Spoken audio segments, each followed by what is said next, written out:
Assalamualaikum warahmatullahi wabarakatuh. Innal hamdalillah nahmaduhu wa nasta'inuhu wa nastaghfiruh wa na'udzu billahi min syururi anfusina wa min sayyiati a'malina. Man yahdihillahu fala mudhillalah wa man yudlil fala hadiyalah. Ashhadu an la ilaha illallah wahdahu la syarikalah wa ashhadu anna Muhammadan abduhu wa rasuluh. Ya ayyuhalladzina amanu taqullaha haqqa tuqatih wa la tamutunna illa wa antum muslimun. Ya ayyuhan nasu taqu rabbakum alladzi khalaqakum min nafsin wahidah wa khalaqa minha zawjaha wa batha minhuma rijalan katsiran wa nisaa wattaqullaha alladzi tasaaluna bihi wal arham innallaha kana 'alaikum raqiba. Ya ayyuhalladzina amanu taqullaha wa qulu qawlan sadida yuslih lakum a'malakum wa yaghfir lakum dhunubakum wa may yuti'illaha wa rasulahu faqad faza fawzan 'azima.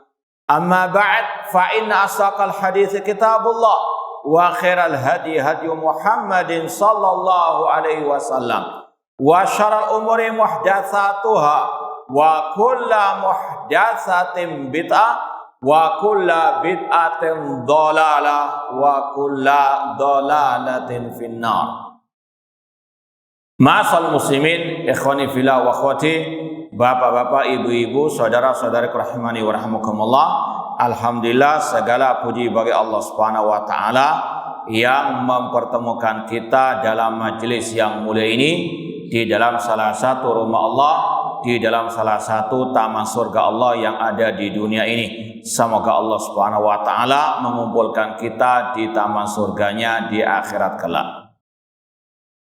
Sebagaimana yang telah diumumkan, insyaallah pada kesempatan yang berbahagia ini kita akan memulai kajian kitab yang baru, yaitu kitab Ushulul Iman, prinsip-prinsip dasar keimanan oleh Syekhul Islam Muhammad bin Abdul Wahab rahimallahu ta'ala. Sebelum kita memulai mengkaji kitab tersebut, ada beberapa muqaddimah yang perlu kita sampaikan.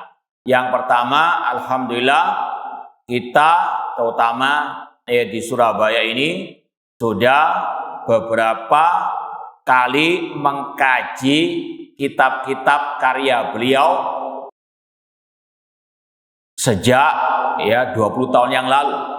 Ana masih ingat awal lulus dari Universitas Islam Madinah, di antara yang pertama kali ana ajarkan di salah satu masjid di Surabaya, kitab Al-Qawaidul Arba', 4 kaidah tentang at-tauhid, yang ringkas, risalah ringkas oleh Syekhul Islam Muhammad bin Abdul Wahab rahimahullah.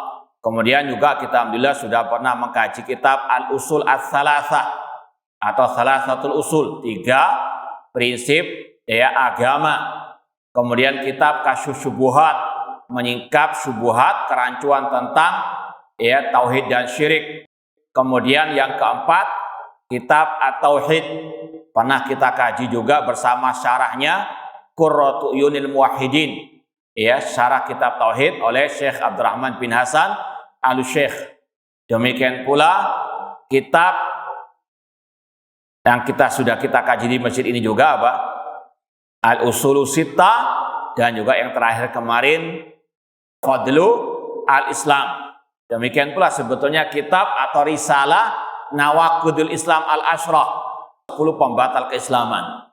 Bahkan pada waktu khutbah Jumat kemarin kita sudah sampaikan 10 pembatal keislaman tersebut. Alhamdulillah juga sampai sekarang masih kita kaji kitab Tauhid, meskipun hanya matanya saja, ahad ketiga ba'dal maghrib. Ya, intinya sekali lagi, kitab karya-karya Syekhul Islam Muhammad bin Abdul Wahab rahimahullah, insya Allah tidak asing lagi bagi yang ikut kajian kita. Sudah beberapa kali kita kaji ya karya-karya ilmiah beliau. Dan juga yang kedua perlu kita sampaikan, ini juga sekedar untuk membantah secara ringkas syubhat, tuduhan yang mengatakan Syekhul Islam Muhammad bin Abdul Wahab mengarang ajaran baru, akidah baru. Maka kita katakan karya-karya beliau tadi itu sebagai bukti atas kedustaan mereka. Tidaklah dalam kitab-kitab beliau kecuali disampaikan qala Allah wa qala Rasul sallallahu alaihi wasallam. Demikian pula yang lebih spesifik lagi berkaitan dengan akidah beliau. Kalau ini kita pernah ajarkan di TV Roja, ya. Pernah kita ajarkan di TV Roja akidah Syekhul Islam Muhammad bin Abdul Wahab rahimahullah, ya, dengan syarah Syekh Zaid Al-Madkhali rahimahumullah taala. Ya, makanya kalau yang megang kitab itu coba lihat, ini kita nggak baca semua mukadimahnya dari pentahqiq di halaman 11, ya, halaman 11 yang megang fotokopian kitabnya itu disebutkan akidah asy-syekh hiya akidah salafus saleh. Akidah Syekhul Islam Muhammad bin Abdul Wahab adalah akidah salafus saleh. Wahia makana ali Rasul sallallahu alaihi wasallam wa tabi'un wa la'imatul muhtadun, yaitu akidahnya Rasul, para sahabat, para tabi'in dan imam-imam yang mendapatkan petunjuk ke Abi Hanifah, wa Malik, wa Syafi'i, wa Ahmad, wa Sufyan Ats-Tsauri, wa Sufyan bin Uyainah, wa Ibnu Mubarak, wa Al-Bukhari, wa Muslim, wa Abi Dawud, wa sairi ahli sunan, wa amsalihim. Dan pentahqiq di sini menukilkan yang sudah kita isyaratkan tadi, akidah beliau. Ya, alhamdulillah akidah beliau yang tercantum dalam mukaddimah kitab ini sudah kita pernah ajarkan di TV Roja dengan sekali lagi syarahnya Syekh Zaid Al-Madkhali rahimahullah taala. Dan ya sudah sekali lagi alhamdulillah wa amma bi ni'mati rabbika fahadits, kita sudah banyak mengajarkan kitab-kitab akidah salaf tersebut. Akidah Imam Bukhari, akidah Sufyan Ats-Tsauri, akidahnya Imam ya Ahmad bin Hambal, akidah Imam Syafi'i, dan tidak ada bedanya dengan akidahnya Syekhul Islam Muhammad bin Abdul Wahab rahimahullah taala. Ini semuanya membantah kedustaan, tuduhan dusta Syekhul Islam Muhammad bin Abdul Wahab mengarang akidah baru. Ya, akidah beliau sama dengan akidah salaf tersebut. Kalau mereka mau objektif, ya mereka akan melek, baca sendiri kitab-kitab beliau tersebut. Seperti yang sudah kita isyaratkan. Di antaranya tadi, akidah Syekhul Islam Muhammad bin Abdul Wahab rahimahullahu ta'ala sama persis dengan usul sunnah Imam Ahmad, syarh sunnah Imam Barbari, syarh sunnah Imam Al-Muzani. Ya, silakan bisa dicek lagi. Nah, ma'asal muslimin ikhwani fillah wa akhwati rahimani wa rahimakumullah. Kemudian yang perlu kita sampaikan juga pada kesempatan yang berbahagia ini, yang ana punya ada 3 cetakan buku ini. Ada yang istilahnya polosan, yang paling ringkas, ya, kitab Usul Iman, ini yang polosan. Kemudian yang agak pertengahan ada tahqiq dan taklik, ada pembahasan sedikit hadisnya diteliti sahih atau dhaif, ya. Demikian pula ada syarah singkat, ya, dan ini yang kita jadikan pegangan. Kemudian ada yang panjang sekali syarahnya oleh cicit dari Syekhul Islam Muhammad bin Abdul Wahab rahimahullah, yaitu Syekh Saleh bin Abdul Aziz Al-Syekh rahimahullah ta'ala. Namun kita ambil yang pertengahan, khairul umuri awsatuha. Ini terlalu polos, ya. Kalau ini terlalu panjang, ini bisa 10 tahun. Karena pertemuan 11 sekali, itu pun kalau nggak libur. Baik, ala kulin, kita ambil yang pertengahan, khairul umuri awsatuha, usul iman oleh Syekhul Islam Al-Mujaddid Al-Imam Muhammad bin Abdul Wahab rahimahullah, dengan tahqiq ya atau ta'liq, itu ada footnote keterangan ya tentang hadisnya, kemudian juga syarah singkatnya, penjelasan yang penting-penting. Meskipun tidak kita akan baca semuanya, kita akan ya baca sebagiannya oleh Syekh Dr. Basim Faisal Al-Jawabira, salah satu murid dari Syekh Al-Muhaddits Muhammad Nasiruddin Al-Albani rahimahullah ta'ala, yang kalau kita baca biografi beliau S1, S2, S3 dari Universitas Islam Al-Madinah, ya Universitas Islam Madinah. Ini alma mater beliau sampai ya S3 tentang masalah as-sunnah ataupun al-hadis. Dan beliau sekarang tinggal di Yordania insyaallah taala. Ma'asal muslimin ikhwani fillah wa akhwati rahimani wa rahimakumullah. Kemudian mukaddimah yang terakhir yang perlu kita sampaikan, yaitu ucapan pentahqiq di mukaddimah halaman 5. Kata beliau, fahada kitab usulil iman lil imam al-mujaddid Muhammad bin Abdul Wahhab rahimahullah iktasara fihi ala zikri ahadisi Rasul sallallahu fi usulil iman inda ahli sunnati wal jamaah. Kitab usul iman ini yang dikarang oleh Syekh Al-Mujaddid, pembaharu umat Islam, yaitu Syekhul Islam Muhammad bin Abdul Wahhab rahimahullah, yang wafat tahun 1206 Hijriah. Ya, 1206 Hijriah ini sudah pernah kita sampaikan. Kalau lahirnya itu ya bisa pakai isyarat tangan, tapi dengan bahasa Arab. Ya, isyarat tangan 1115. Itu kalau mau diingat-ingat kapan tanggal atau tahun lahir beliau, pakai ya tangan kanan seperti ini 1115. Itu dosen kita dulu yang ngajarkan biar lebih ya tahan hafalan. Nah, adapun meninggalnya 1206 Hijriah. Beliau hidup di abad ke-13 Hijriah rahimallahu taala. Kitab Usul Iman oleh Al-Imam Al-Mujaddid Muhammad bin Abdul Wahhab rahimahullah, beliau di sini hanya meringkas beberapa hadis Rasul yang berkaitan dengan prinsip-prinsip dasar keimanan menurut ahli sunnah wal jamaah. Jadi ringkasnya ini adalah kajian hadis berkaitan dengan akidah ahli sunnah. Jadi sekali lagi ringkasnya, kitab ini sebutnya kitab, ya kan ada kitab seperti Bulughul Maram, kumpulan hadis tentang hukum-hukum syariat, sholat, puasa, zakat, atau masalah tohara. Ya, ada kumpulan hadis masalah jihad misalnya. Ini khusus kumpulan hadis yang berkaitan dengan usul iman atau akidah ahli sunnah wal jamaah. Nah, wahadal kitab minal kutubil muhimmah fi bayani manhaji ahli sunnati wal jamaah fi tahdhir minasyirki alladhi waqat fi mu'dhamul ummatil islamiyah lil asafis syadid. Dan kitab ini termasuk kitab yang sangat penting dalam menjelaskan manhaj ahli sunnah, terutama dalam mentahdzir, memperingatkan kita semuanya dari kesyirikan yang banyak terjatuh ke dalamnya kaum muslimin, ya. Dan ini sangat memprihatinkan sekali. Dan ini bukan halusinasi dari penulis atau pentahqiq, namun ini yang Rasul pernah katakan dalam hadis yang sahih, la taqumus saatu hatta talhaqa qabailun min ummati bil musyrikin. Tidak akan tegak hari kiamat sampai kabilah-kabilah dari umatku mengikuti jejak orang-orang musyrikin. Hatta ta'buda qabailun min ummatil ausan. Dan tidak akan tegak hari kiamat sampai kabilah dari umatku menyembah berhala.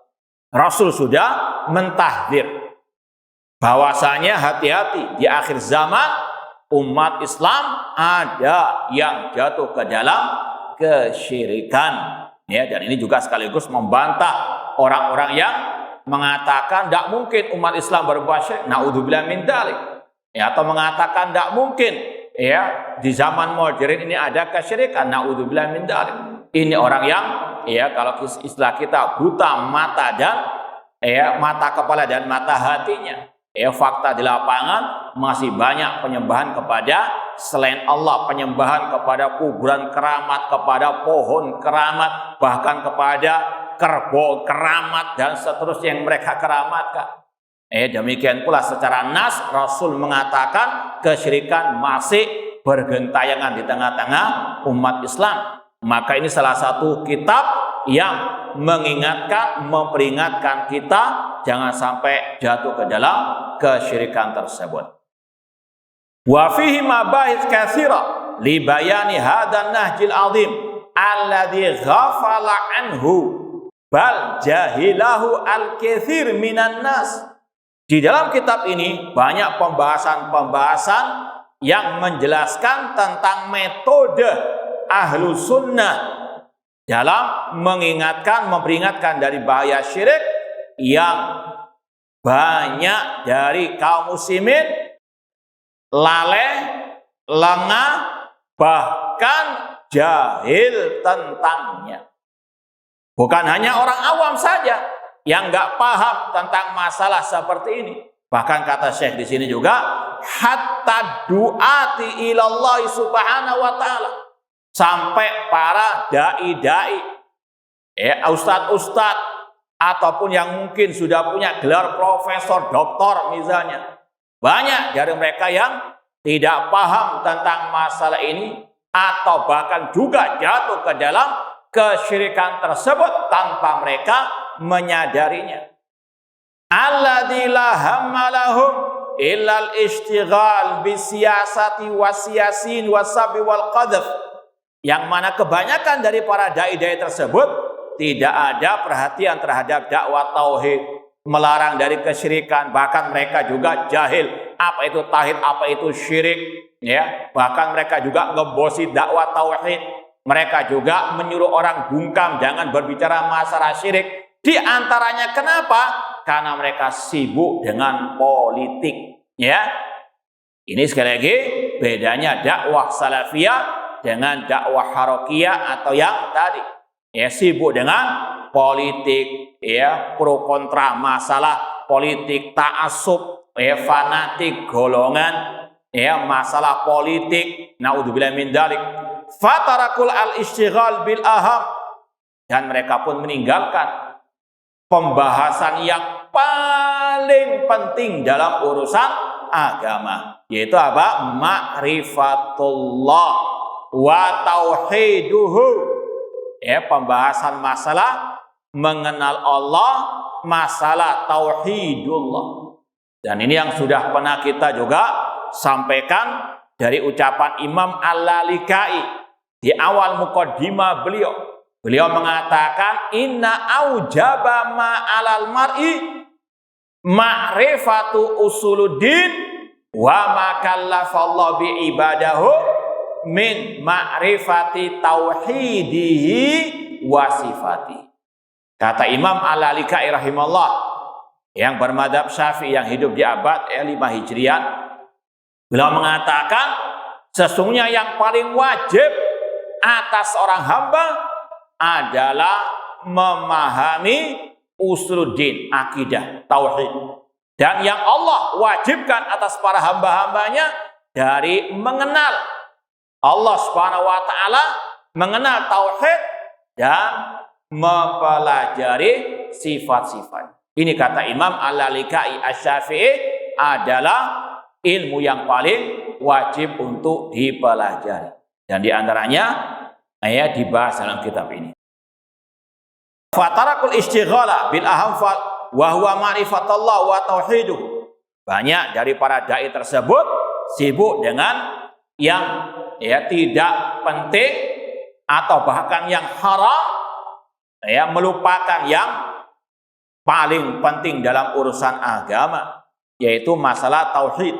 Alladzi qadha fihi ar-rasul sallallahu salasata asyara aman wa huwa yad'u ilai fi Makkah wa lam yad'u ila ghairi tauhid.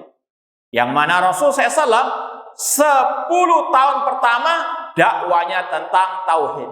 Bahkan kalau bisa dikatakan 13 tahun beliau terus istiqomah berdakwah kepada tauhid. Dan 10 tahun pertama itu tidak ada dakwah kecuali kepada at-tauhid. Tidak ada dakwah kepada salat, puasa, zakat, haji. Yang ada dakwah kepada qulu la ilaha illallah tuflihu. Bahkan ashabu yuktalun wa yudrabun. Bahkan ketika itu pula beliau dan para sahabat mendapatkan banyak ujian dan cobaan. Dakwah tauhid memang inilah salah satu penyebab kenapa banyak para dai yang lari dari dakwah tauhid. Karena lebih berat daripada dakwah yang lain. Caci makian, bulian, bahkan para sahabat ada yang dibunuh, ada yang disiksa seperti keluarga Ammar bin Yasir, seperti Bilal, maka sekali lagi sampai detik ini juga demikian. Dakwah tauhid, dakwah yang paling banyak dimusuhi oleh sebagian manusia meskipun dari kaum muslimin. Dan ini yang menjadikan sebagian para dai enggan, mereka malas dakwah kepada at-tauhid, resikonya berat, dianggap keras. Kalau demikian tidak dapat banyak pengikut. Maka sekali lagi ini yang menjadi problem dari sebagian mereka. Maka dakwah tauhid sekali lagi harus tetap digencarkan, dihidupkan, walau karihal musyrikun, walau karihal mubtadi'un. Bahkan ashabu yuktalun wa idrabun wa huwa la yamlik illa an yusabbirahum. Ketika itu Rasul tidak punya apa-apa, tidak bisa membantu mereka. Rasul hanya memberikan kepada mereka support untuk mereka bersabar. Sekali lagi dakwah yang Rasul sampaikan pada waktu itu banyak ujian dan cobaannya, di antaranya dicaci maki, syairun majnun, Rasul dikatakan penyair yang gila, dikatakan ini dakwah ajaran yang aneh. Sebagaimana dalam firman Allah surat Shad ayat kelima, aja'alal alihata ilaha wahida. Apakah Muhammad ingin menjadikan sesembahan yang banyak hanya satu sesembahan? Ini sesuatu yang aneh. Ini sekali lagi dakwah tauhid sepanjang masa dianggap aneh sampai detik ini. Dan ini menunjukkan kebenaran sabda Rasul, badal Islamu ghariban wa sayudu ghariban kama bada fatubalil ghuraba. Islam datang dalam keterasingan dan akan kembali dalam keterasingan. Dakwah tauhid dianggap asing dahulu di zaman Rasul dan sampai detik ini juga demikian. Dan di antaranya ini beliau penulis kitab Ushul Iman, ketika gencar dakwah tauhid melarang dari kesyirikan luar biasa. Mulai zaman beliau masih hidup sampai detik ini luar biasa, caci makian, tuduhan-tuduhan dusta terhadap beliau. Namun insya Allah itu akan menjadi pahala yang terus mengalir kepada beliau. Namun intinya inilah dakwah tauhid yang selayaknya seharusnya diperhatikan oleh para dai kaum muslimin. Bal yaqul lahum sabran ala yasir fa inna ma'idakumul jannah. Rasul hanya bisa berkata, sabar wahai keluarga Yasir, sesungguhnya tempat kalian adalah surga. Walam ya'murhum bil intiqam wala bil jihad wala bil qital. Dan Rasul tidak mengajarkan, menyuruh mereka untuk melawan dengan pedang, dengan senjata. Ini yang sudah sering kita sampaikan juga dari fikih jihad ala Rasul SAW. Dikala kaum muslimin dalam keadaan lemah, tidak ada kewajiban berjihad dengan senjata. Yang ada dengan dakwah kepada at-tauhid. Makanya banyak para ulama yang mengecam perbuatan kelompok ikhwan muslimin, terutama tadi kelompok Hamas, yang mereka menantang orang-orang kafir Yahudi berperang sedangkan kaum muslimin dalam keadaan lemah. Ini tidak sesuai dengan fikih jihad ala Rasulullah SAW. Kalau mereka beralasan menyelamatkan Masjid Aqsa, Rasul dulu ada Ka'bah yang lebih mulia daripada Masjid Al-Aqsa. Namun ketika kaum muslimin dalam keadaan lemah, disuruh bersabar. Ya, para sahabat, kalau mereka ada yang mengatakan kan mereka juga dibantai, demikian pula para sahabat lebih mulia daripada yang lain, dibantai oleh kaum al-musyrikin. Namun Rasul tetap sabar. Ini fikih jihadnya ala Rasul. Namun kalau menyelisihi fikih jihadnya Rasul, yang ada adalah apa? Pembantaian terhadap kaum muslim seperti yang terjadi sekarang ini. Semoga Allah menolong kaum muslimin di mana saja mereka berada, dan semoga Allah menghancurkan al-yahud wa man sya'ahum. Ya, namun sangat disayangkan orang-orang yang terkadang ya banyak mengajarkan sirah nabawiyah, sejarah Nabi. Ya, mereka tidak bisa mengambil hikmah pelajaran dari sejarah Nabi ketika dakwah di kota Mekah. Dakwah tauhidnya ditinggalkan. Ya, fikih jihadnya Rasul juga apa? Ditinggalkan. Yang ada semangat jihad tanpa melihat bagaimana Rasul berjihad. Rasul berjihad didahului dengan pondasi tauhid terlebih dahulu, akidah yang as-sahihah. Rasul SAW dalam sejarahnya tidak mengangkat pedang ya ketika di kota Mekah dalam keadaan kondisi kaum muslimin lemah. Ya, namun sangat disayangkan tadi banyak yang keluar-keluar sirah nabawiyah, namun hanya sekedar cerita tanpa ada apa? Ibrah yang bisa dipraktekkan. Padahal tujuan disampaikannya sirah nabawiyah sebagaimana firman Allah, laqad kana fi qasasihim ibratun lil albab. Dalam kisah mereka para sahabat, kisah Rasul, ada ibrah bagi orang-orang yang berakal. Contohnya tadi, kalau kaum muslimin dalam keadaan lemah, mereka nekat berjihad, banyak akan merugikan kaum muslimin, dibantainya kaum muslimin seperti yang kita saksikan sekarang. Naudzubillah min dzalik. Ya, maka sekali lagi ini yang dikatakan oleh pentahqiq Syekh Basim Al-Jabira, laqad sadaqa ya hafizallahu taala, Rasul dakwah tauhid meskipun diberi banyak ujian cobaan, ya para sahabat banyak yang dibunuh, ada yang disiksa, tetap beliau hanya menyuruh mereka bersabar karena masih belum punya kekuatan dan tetap dakwah tauhid.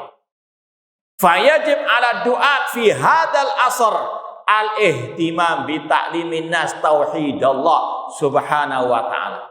Kemudian kata Syekh di sini, maka wajib bagi para dai di zaman ini untuk fokus perhatian untuk memprioritaskan dakwah pengajaran at-tauhid kepada manusia.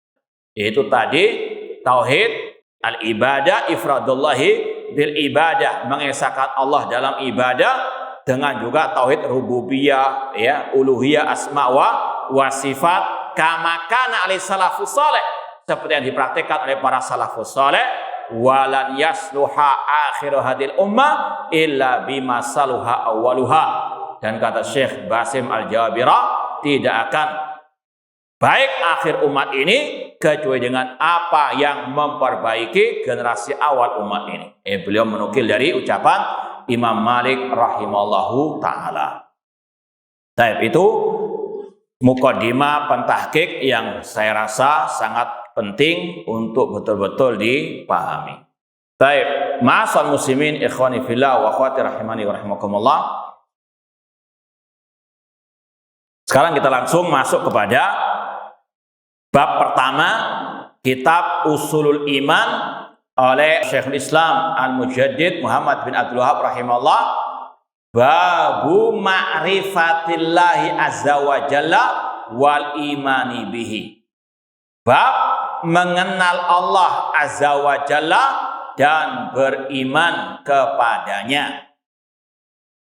Bab ini disampaikan sebagaimana kalau kita mengingat kembali arkanul iman, usul iman ini sama dengan arkanul iman, rukun iman. Dan rukun iman yang pertama adalah apa? Al-imanu billah, beriman kepada Allah Subhanahu wa ta'ala. Ma'asal muslimin ikhwani fillah wa akhwati rahimani wa rahimakumullah. Sebelumnya sudah kita sampaikan tadi ini adalah ilmu yang paling wajib dipelajari. Masalah iman kepada Allah, masalah tauhidullah. Bahkan Allah berfirman, fa'lam annahu la ilaha illallah. Pelajarilah, ketahuilah tentang apa itu la ilaha illallah. La ilaha illallah bukan sekedar ucapan di bibir, harus betul-betul dipahami dalam hati, diucapkan oleh lisan dan diamalkan isinya, konsekuensinya dalam kehidupan sehari-hari. Dan itu tidak akan mungkin terwujud kecuali dengan al-ilmu, belajar tentang la ilaha illallah. Ini bagian daripada ma'rifatullah, mengenal Allah, bagian daripada mengenal tauhidullah, mengenal apa itu tauhid, mengesahkan Allah azza wa jalla. Dan kata para ulama, ma'rifatullah ini bisa dengan dua metode. Dengan ayatillah al-kauniyah wa ayatillahi al-Qur'aniyah.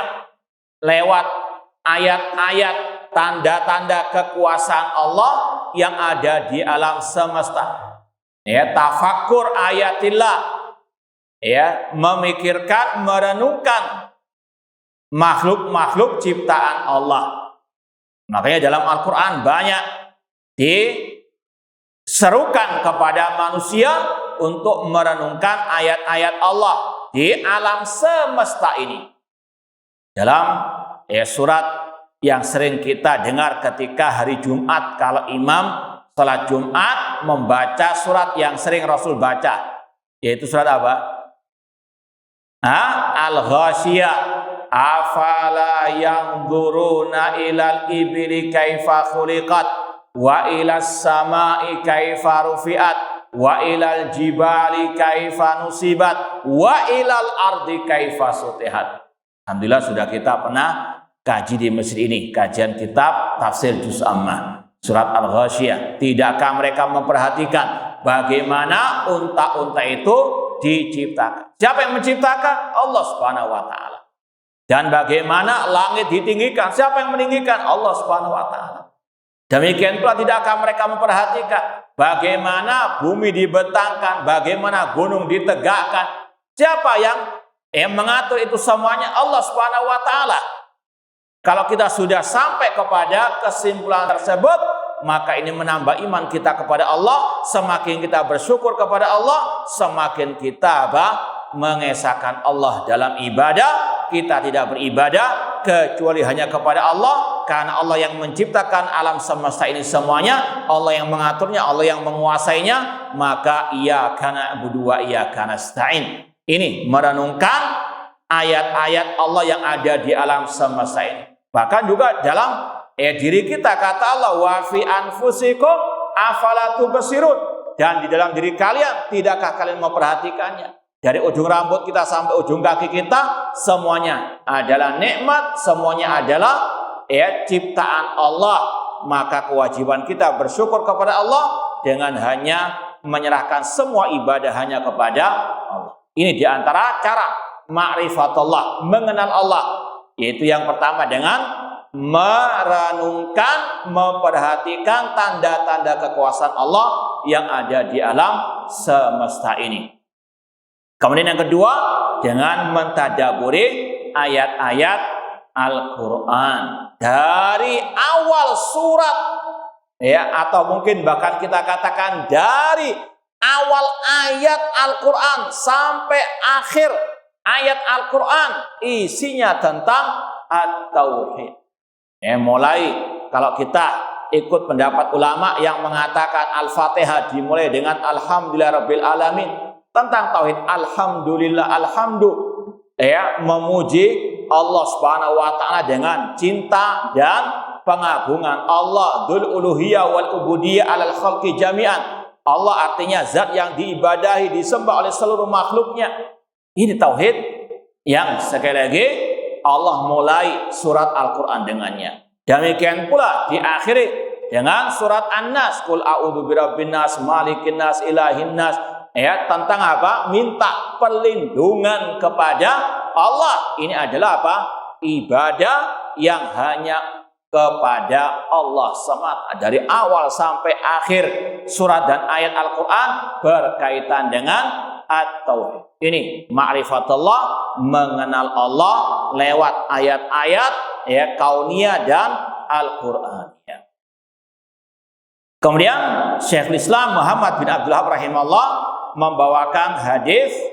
Kalau di sini ada judul babnya, judul hadisnya Raddus Syirki, membantah kesyirikan, menolak kesyirikan.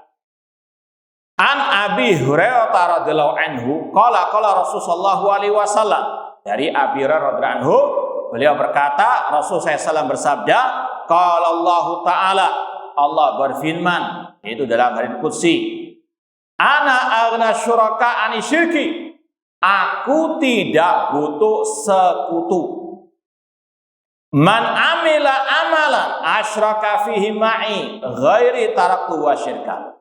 Barang siapa yang mengamalkan suatu amalan yang dia menyekutukan aku dengan selainku, aku tinggalkan dia dan kesyirikannya. Ma'asal muslimin ikhwani fillah wa akhwati rahimani wa rahimakumullah. Hadis ini yang pertama secara asal berkaitan dengan tadi ma'rifatullah, hubungannya yaitu tentang Allah Al-Ahad. Kalau antum mau buat yang bisa diambil dari hadis ini, yang pertama yang berkaitan dengan bab mengenal Allah, yaitu hadis ini menyebutkan tentang keesaan Allah, Allahu Ahad, yang tidak ada sekutu baginya, la syarikalah, tidak ada sekutu bagi Allah. Ini berkaitan dengan rububiyah, uluhiyah maupun asma wa sifat.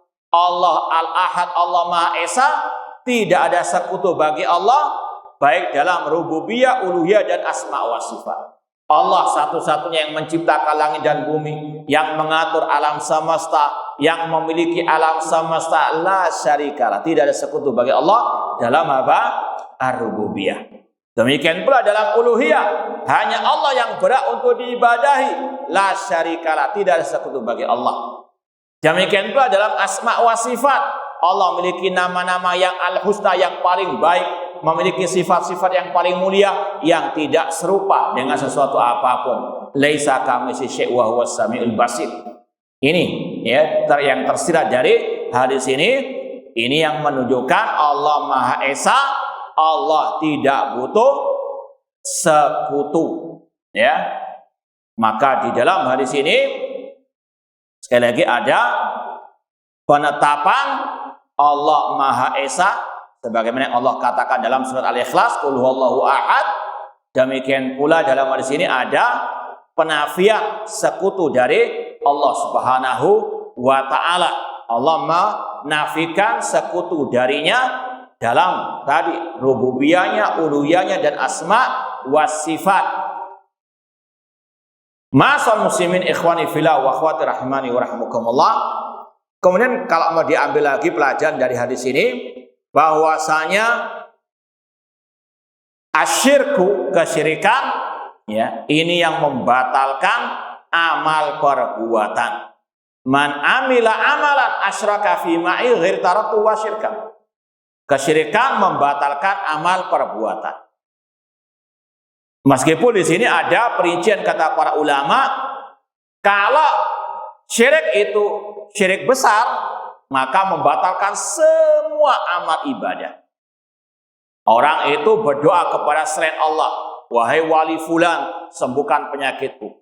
Wahai Nabi, berikan aku rezeki, misalnya. Maka ini syirik yang besar yang membatalkan semua amal perbuatannya, sholatnya, puasanya, zakatnya, hajinya, sedekahnya, semuanya nggak ada manfaatnya.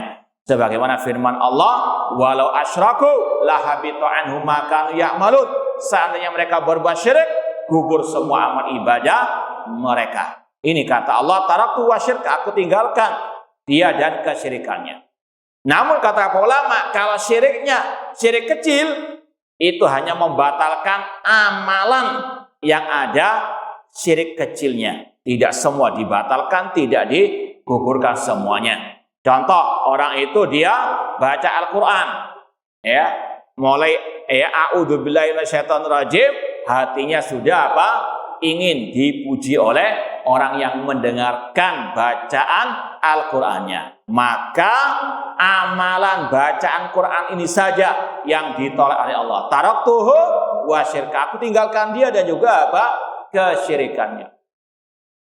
Kemudian juga masal muslimin ikhwani fillah wa akhwati rahimani wa rahimakumullah, dan ancamannya bukan sekedar ditolak, bahkan lebih dari itu, ancamannya api neraka bagi yang berbuat syirik, ya.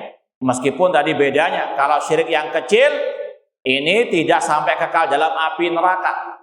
Contoh juga Rasul mengatakan, barang siapa yang belajar ilmu agama yang selayaknya dia tujukan hanya untuk mengharapkan pahala dari Allah, wajah Allah, namun dia mempelajarinya untuk menggapai bagian dari urusan dunia, tidak akan dia mencium bau surga. Ini meskipun ayatnya berbunyi demikian, cuma kaidah para ulama, selain syirik besar tahta masyiatillah. Artinya ini sekedar ancaman. Namun orang muslim, muslimah, mukmin, mukminah, dosa apapun selain syirik besar, ada harapan diampuni oleh Allah. Innallaha la yaghfiru an yushraka bihi wa yaghfiru ma duna dzalika liman yasha. Namun kalau sudah syirik besar, kekal dalam api neraka. Innal ladzina kafaru min ahlil kitabi wal musyrikina fi nari jahannama khalidina fiha. Sesungguhnya orang kafir dari ahlul kitab dan orang musyrikin, mereka kekal dalam api neraka selama-lamanya. Ini ancaman bagi yang berbuat syirik besar dan juga syirik kecil. Kemudian juga wallahu taala alam, di antara pelajaran yang berharga dari disebutkannya hadis ini di bab awal kitab ini untuk kita mengoreksi niat, seperti ketika para ulama menyebutkan hadis innamal a'malu binniyat.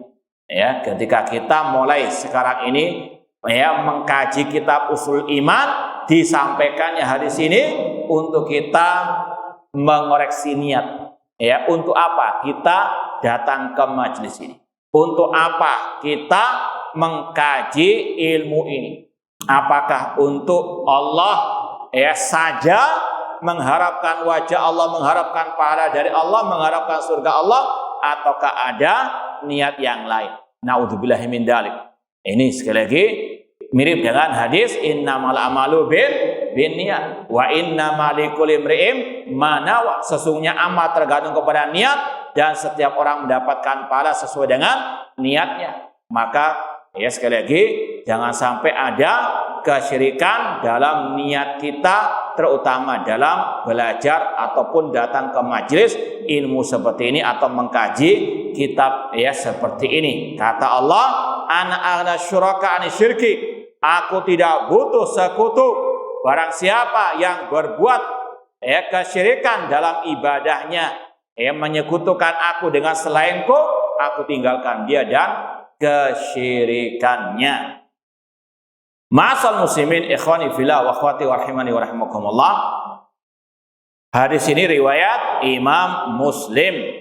Sekaligus tadi bab mengenal Allah, yaitu bahwasanya Allah Maha Esa, Allah tidak butuh sekutu, tidak butuh tandingan, tidak butuh yang bisa dibandingkan dengannya. Fala taj'alu lillahi andada wa antum ta'lamun, yang merupakan ayat pertama dalam Al-Quran yang bentuknya larangan dari berbuat kesyirikan. Ma'asal muslimin ikhwani fillah wa akhwati rahimani wa rahimakumullah. Kita ini sekedar murajaah, di tahqiqnya Syekh Basim Al-Jawabira itu disebutkan risalah Al-Qawaidul Arba', 4 kaidah yang berkaitan dengan tauhid dan syirik. Kita mau baca sedikit saja ringkasnya. Apa 4 kaidah tersebut?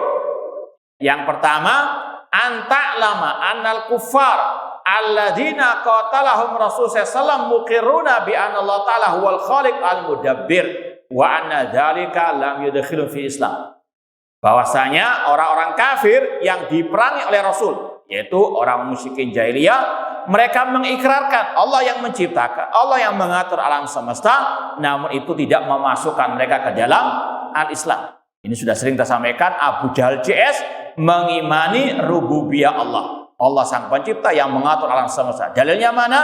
Surat Yunus ayat 31. Kul man yarzuqukum minas sama'i wal ardi amma yamliku sam'a wal absar wa ma yukhrijul hayya minal mayyit wa yukhrijul mayyita minal hayy wa man yudabbirul amra fasayaqulunallah. Katakan wahai Nabi Muhammad, yaitu kepada orang-orang musyrikin jahiliyah, siapakah yang memberikan rezeki kepada kalian dari langit maupun dari bumi? Siapa yang memiliki pendengaran dan penglihatan? Siapa yang mengeluarkan yang hidup dari yang mati dan mengeluarkan yang mati dari yang hidup? Dan siapa yang mengatur alam semesta? Serentak orang musyrikin menjawab Allah. Ya, namun tauhid rububiyah ini tidak memasukkan mereka ke dalam Islam. Ya, karena masih ada kelanjutannya, yaitu tauhid al-uluhiyah yang mana kaum musyrikin tidak mau mengesahkan Allah di dalamnya. Kaidah yang kedua, annahum yaqulun ma da'awnahum wa tawajjahna ilaihim illa li talabil qurba wasyafa'ah. Orang musyrikin jahiliyah ketika mereka berdoa kepada wali-wali yang telah mati seperti Allat, ya, Allat salah satu berhala orang musyrikin yang mereka sembah, mereka mengatakan kami tidak menyembah pada hakikatnya orang-orang itu, namun kami hanya sekedar meminta untuk didekatkan kepada Allah, tawassul, ya, atau meminta syafaat pada hari kiamat kepada mereka. Maka dikatakan oleh Allah, walladzina takhadhu min duni auliya ma na'budum illa liqarribuna ila Allahi zulfa. Dan orang-orang yang menjadikan sekutu-sekutu bagi Allah, ya, mengatakan kami tidak beribadah kepada orang-orang yang mati tersebut kecuali hanya untuk mereka mendekatkan kami kepada Allah dengan sedekat-dekatnya. Kemudian kaidah yang ketiga, anna nabiyya sallallahu alaihi wasallam dhahara ala unasin mutafarriqin fi ibadatihim, minhum man ya'budul malaika wa minhum man ya'budul anbiya was salihin wa minhum man ya'budul asyar wal ahjar wa minhum man ya'budul syamsa wal qamar wa qatalahum Rasul sallallahu alaihi wasallam wa lam yufarriq bainahum. Nabi SAW ketika diutus, ya, pada waktu itu ada banyak jenis orang-orang musyrikin.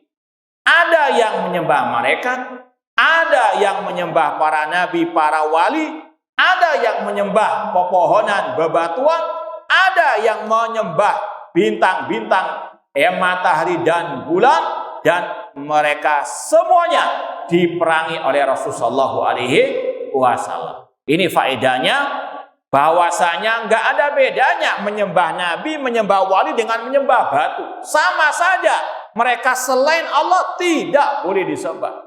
Karena mungkin sebagian orang punya syubhat, yang nggak boleh itu menyembah maisan. Dan itu yang sering juga kita dengarkan. Ya, mereka mengatakan, ya wali fulan, tolong, ya, kabulkan hajat kami. Ketika dinasihati, tidak boleh minta kepada wali yang telah mati. Ya, kemudian membantah, dan ini pernah kita dengar dari orang-orang awam. Yang nggak boleh itu kalau minta ke maisan. Apa maisan itu? Bukan besan, ya, maisan. Maisan itu batu apa? Nisan. Yang nggak boleh itu minta kepada patung, kepada batu nisan. Tapi kalau kepada yang dikubur, mereka ini wali, kan? Ya, kan dekat dengan Allah. Na'udzubillah min dzalik. Allah vonis mereka tadi menjadikan sekutu bagi Allah, berbuat syirik kepada Allah Subhanahu wa Ta'ala. Maka disampaikan ini oleh Syekh Islam Al-Wahab dalam Qaidul Arba, tidak ada bedanya menyembah malaikat, menyembah nabi, menyembah orang soleh, atau menyembah batu, menyembah kerbau. Sama-sama itu semuanya makhluk yang tidak boleh disembah. Ayusyrikuna ma la yakhluqu syai'an wa hum yukhlaqun. Apakah mereka menyekutukan Allah dengan yang tidak bisa menciptakan, sedangkan mereka diciptakan? Sekali lagi, tidak ada bedanya dalam masalah tadi. Mereka semuanya makhluk, tidak berhak diibadahi. Jangan gagal paham. Nanti dikatakan, dituduh kita menyamakan Nabi dengan, ya, binatang. Na'udzubillah min dzalik. Kita sekali lagi, persamaannya dalam masalah mereka makhluk tidak boleh diibadahi. Meskipun Nabi Muhammad makhluk yang paling mulia, beliau adalah Sayyidul Waladi Adam, Nabi yang paling afdal, namun tetap statusnya sebagai abdun basyarun, tidak boleh diibadahi. Yang berhak diibadahi hanyalah yang menciptakan langit dan bumi. Kemudian kaidah yang keempat yang disebutkan oleh Syekhul Islam Muhammad bin Abdul Wahhab rahimahullahu taala, al-qaidatur rabi'ah anna musyriki zamanina aghladu syirkan minal awwalin li'anal awwalin yusyrikuna fir rakha wa yukhlisuna fi syiddah wa musyriku zamanina syirkuhum daimun fir rakha'i wa syiddah. Orang musyrikin pada zaman ini sangat amat parah kesyirikannya dibandingkan kaum musyrikin terdahulu. Dari sisi yang mana?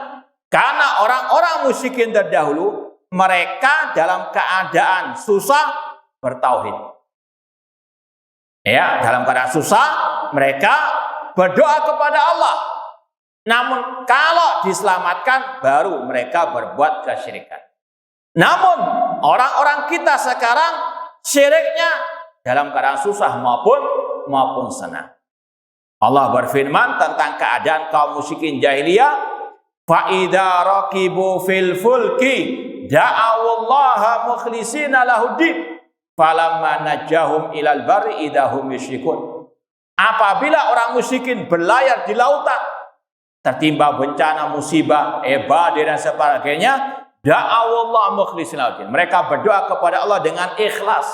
Ini Allah yang mengkisahkan tentang kaum musyrikin jahiliyah. Kalau dalam keadaan susah, mereka bertauhid kepada Allah. Namun kalau mereka diselamatkan di daratan, baru mereka berbuat kesyirikan, menyembah berhala-berhala mereka. Ada pun sebagian kaum muslimin di zaman kita ini susah senang minta-minta kepada yang telah mati. Pernah suatu saat, ini waktu zaman-zaman banyak PHK, ini saya dengar sendiri, tanya orang itu kepada kita, mana kuburan wali fulan? Kita tanya, kenapa? Iya, barusan saya kena PHK. Paham ya? Na'udzubillahi min dzalik. Kena PHK, mintanya kepada siapa? Wali yang telah mati. Ini dalam keadaan susah. Beda dengan kaum musyrikin jahiliyah. Kaum musyrikin jahiliyah ketika ditimpa musibah, da'awallahu mukhlishina lahuddin. Dan juga sebagian kaum muslimin, kalau misalnya tadi suatu saat di PHK kemudian datang ke kuburan wali yang telah mati, minta-minta di sana, kemudian kalau dikabulkan oleh Allah misalnya sebagai istidraj, sebagai jebakan istilahnya, kemudian apa? Dia menunaikan nazarnya, sebelum dikabulkan, saya kalau dikabulkan mendapatkan pekerjaan, saya akan menyembelih kambing atau apapun untuk si wali fulan tersebut. Susah senang jatuh ke dalam kesyirikan. Na'udzubillah min. Atau juga sama dengan sebagian kaum muslimin. Mungkin pada waktu bulan-bulan tertentu, bulan Syura, menyembelih kerbau persembahkan kepada penunggu lautan, terutama mungkin yang nelayan dan sebagainya, agar tidak terkena bala nyiloro kidul ngamuk karena kelaparan misalnya. Na'udzubillah min dzalik. Ini sudah syirik rububiyah uluhiyah juga. Meyakini ada yang mengatur alam semesta selain Allah Subhanahu wa taala. Ditambah dengan tadi biar selamat mempersembahkan tadi sesembelihan. Pada Rasul mengatakan la'anallah man dzabaha li ghairillah. Allah melaknat yang menyembelih bukan karena Allah. Ketika mereka dapat banyak ikan dan sebagainya, mereka pun ada keyakinan yang memberi adalah tadi nyiloro kidul, atau mereka mendapatkan banyak tangkapan ikan dipersembahkan kepada selain Allah Subhanahu wa taala. Susah senang berbuat syirik kepada Allah Subhanahu wa taala. Na'udzubillahi min dzalik.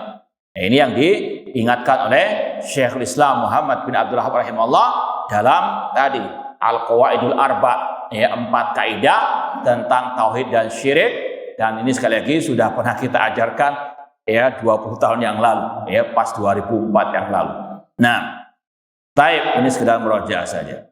Kemudian kita lanjutkan fasal berikutnya, masih bab tentang ma'rifatullah, mengenal Allah. Hadis yang kedua, kalau judulnya ini innallaha la yanam, Allah tidak tidur. Wa an Abi Musa radhiyallahu anhu qala qama fina Rasulullah SAW bi khamsi kalimatin. Dari Abi Musa al-Asy'ari radhiyallahu anhu, beliau berkata, pernah Rasulullah SAW khutbah atau ceramah pidato singkat seraya mengatakan 5 perkara.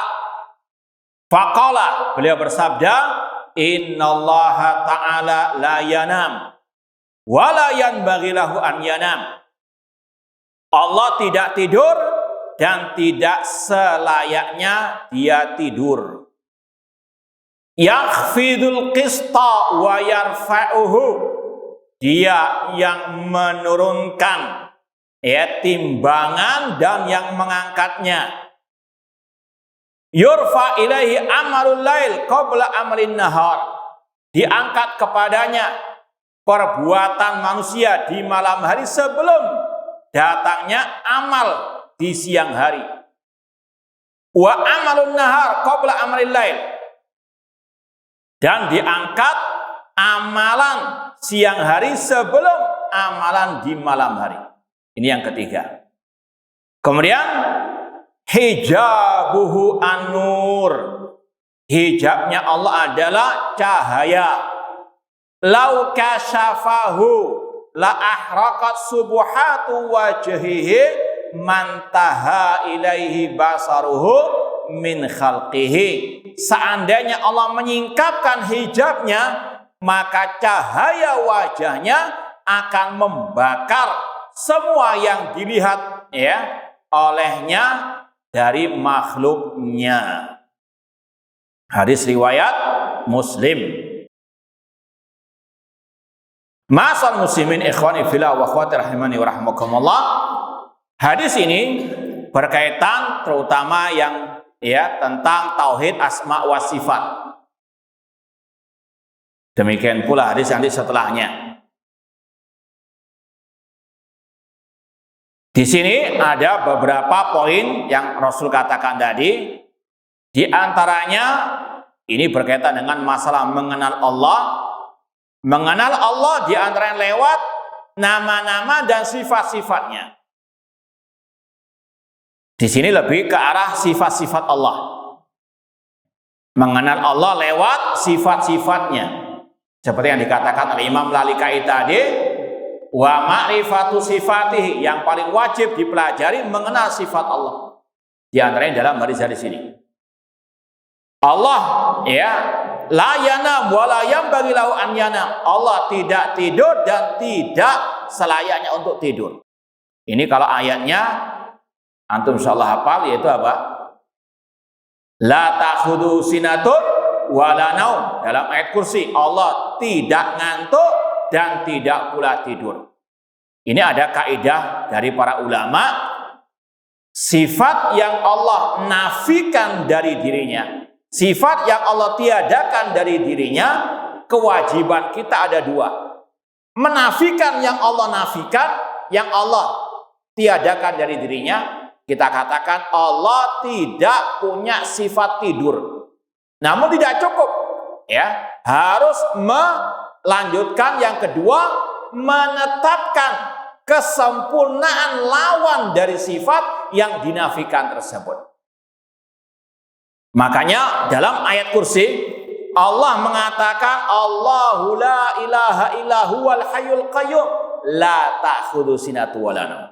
Allah tidak ada sesembahan yang hak kecuali Dia yang maha hidup lagi maha berdiri sendiri.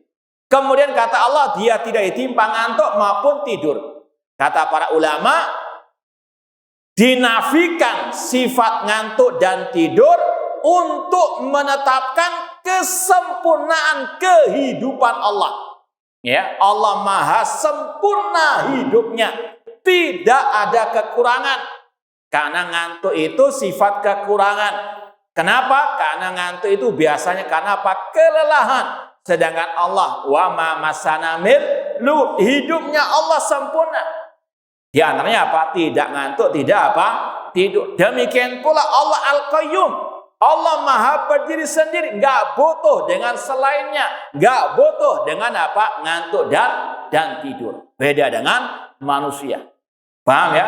Jadi sekali lagi, dinafikan sifat yang tidak layak bagi Allah.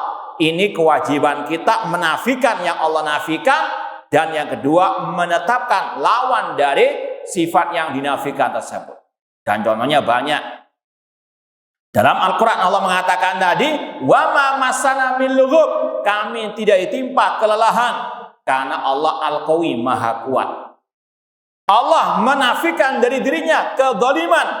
Wa ma ana bidzallamin lil abid, aku tidak pernah berbuat zalim kepada hamba-hambaku.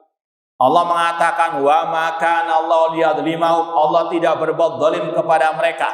Maka kewajiban kita, kata ulama, ada dua: menafikan sifat kezaliman dari Allah, dan yang kedua menetapkan lawan dari kezaliman, yaitu sifat apa? Keadilan. Allah Maha sempurna keadilannya.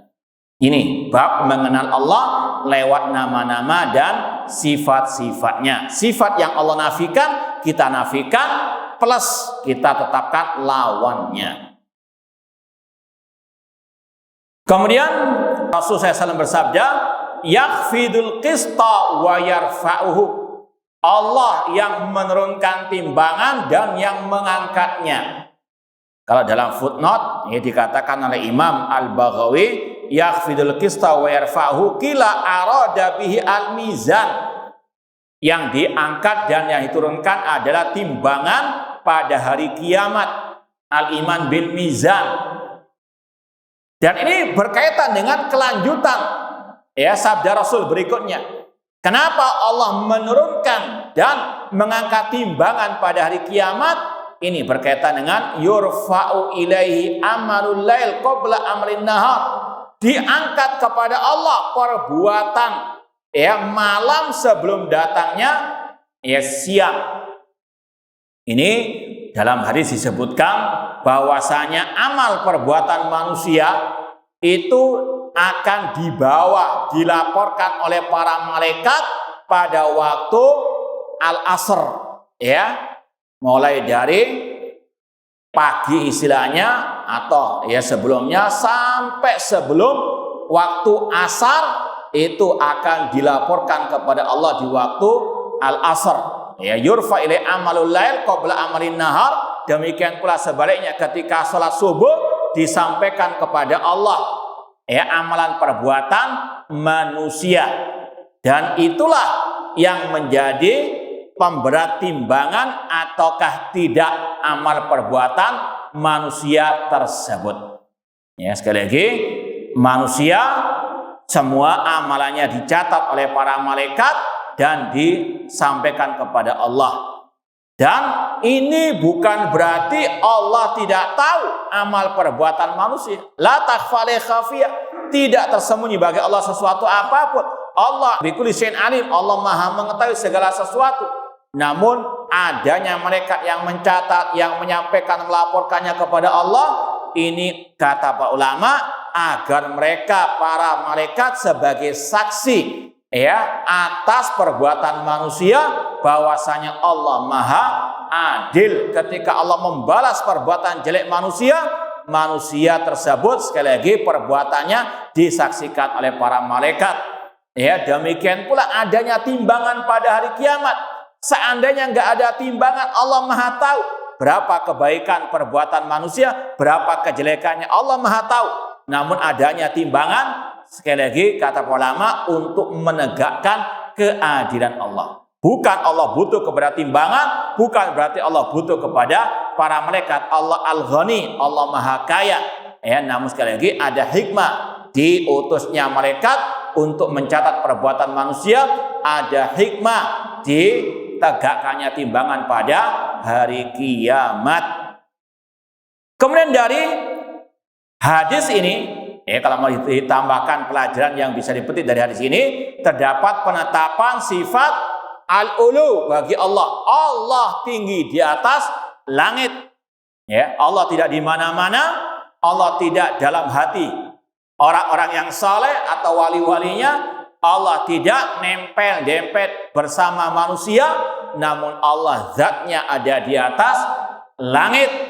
Ya, sebagaimana dalam hadis ini diangkat kepada Allah.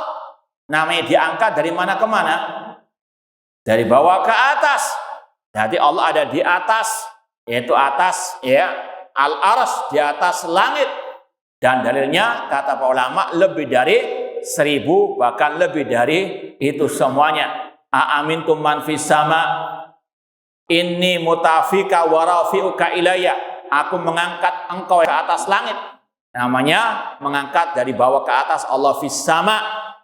Demikian pula dalam hadis ini dikatakan amal perbuatan manusia diangkat kepada Allah. Allah ada di atas. Ya, sekali lagi ini adalah akidah Ahlus Sunnah wal Jamaah yang sejati, yang berdasarkan Al-Quran dan Sunnah Rasulullah SAW. Dalilnya bermacam-macam, ya, redaksinya bermacam-macam. Dalil Allah fil ulu. Kemudian juga di dalam hadis ini ada penjelasan Allah tidak mungkin bisa dilihat di dunia dalam keadaan terjaga. Allah tidak bisa dilihat oleh manusia dalam keadaan terjaga. Sebagaimana dalam kisah Nabi Musa alaihissalam, ketika beliau meminta kepada Allah, Rabbi arini andur ilaik. Ya Rabbku, aku ingin melihat kepada dirimu. Perlihatkanlah dirimu, aku ingin melihat kepada dirimu. Namun kata Allah, lantarani, engkau tidak akan mungkin bisa melihat diriku. Walakin undur ilal jabali fa in istaqarra makanahu fasawfa tarani. Namun lihatlah kepada gunung itu. Jika dia tetap kokoh di tempatnya, engkau akan bisa melihat. Falamma tajalla rabbul lil jabali ja'alahu dakka. Ketika Allah menampakkan dirinya kepada gunung tersebut, hancur gunung tersebut. Ya, gunung yang sangat kokoh, ketika Allah memperlihatkan dirinya kepada gunung tersebut, hancur gunung tersebut. Apalagi kepada manusia. Inilah sebabnya kata Rasul, seandainya Allah menyingkapkan hijabnya, maka cahaya wajahnya akan membakar semua makhluk yang dilihat. Di dunia, manusia tidak akan sanggup melihat Allah. Namun di akhirat, di surga, alam yang kekal abadi, Allah memberikan kekuatan kepada manusia untuk bisa melihat dirinya. Sebagaimana dalam banyak ayat, wujuhu yawma idzin nadhira ila rabbiha nadhira. Wajah manusia, yaitu orang beriman di hari kiamat, berseri-seri di surga, kepada Rabb-nya lah mereka melihat. Demikian pula dalam ayat lilladzina ahsanul husna wa ziyadah. Bagi orang-orang yang berbuat kebaikan, bagi mereka al-husna, yaitu surga, dan az-ziyadah, tambahannya. Kata Rasul, melihat kepada Allah pada hari kiamat, yaitu di surga. Dan ini yang juga Rasul tegaskan, innakum satarona rabbakum kama taronal qamara lailatal badri la tudhamuna fi ru'yatih. Sesungguhnya kalian akan melihat Rabb kalian, ya, di hari kiamat di surga, sebagaimana kalian melihat rembulan di kala purnama, kalian tidak akan berdesak-desakan. Ya, di dunia mustahil, tidak mungkin ada seorang pun yang bisa melihat Allah dalam keadaan terjaga. Adapun di hari kiamat di surga, Allah akan memberikan kekuatan kepada manusia untuk bisa melihat ya dirinya. Ya, sekali lagi dalilnya kalau Allah, kalau Rasul sallallahu alaihi wasallam dan ijma' as-salaf. Wallahu ta'ala alam. Ini yang bisa kita sampaikan pada edisi perdana kajian kitab Ushulul Iman oleh Syekhul Islam Al-Mujaddid Muhammad bin Abdul Wahhab rahimahullah ta'ala. Semoga bermanfaat. Ya, sebelum kita tutup, barangkali ada yang mau tanya berkaitan dengan materi khususnya, tafadhalu. Tidak ada? Taib. Kalau tidak ada, kita cukupkan sekian, kurang lebihnya mohon maaf. Wa jazakumullahu khairan. Aqulu qouli hadza wa akhiru da'wana anil hamdulillahi rabbil alamin. Wassalamu alaikum warahmatullahi wabarakatuh.